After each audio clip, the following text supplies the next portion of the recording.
Welcome to this episode of Say It with Scott, where we look at how the words we use affect the lives we live.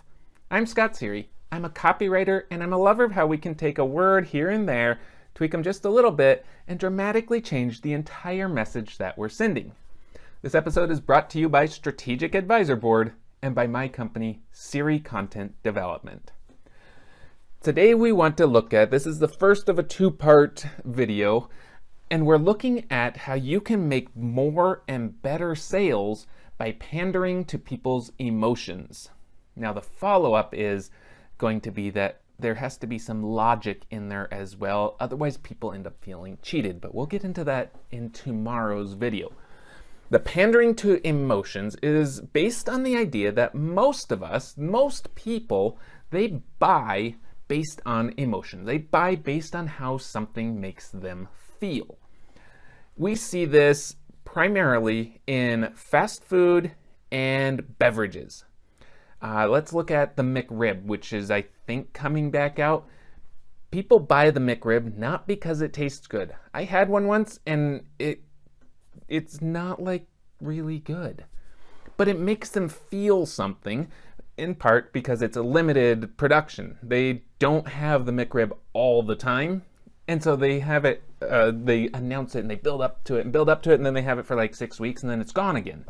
And people are like, oh, the last time I had a McRib was at this really fun party, and now I feel that emotional draw and that emotional connection.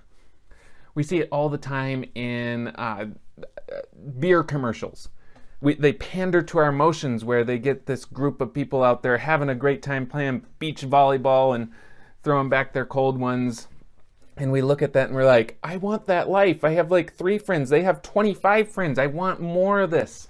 And we think, oh, if I only drink that sort of beer, then I'll be able to lure those people in and create this big friend group. It's an emotional draw that they don't really back it up with logic, because normally it's really cheap beer that just tastes gross. But they play up that emotion that we want this community, and you can have it if you buy our beer. So when you're looking at your own message, play up whatever emotions your product or service solves.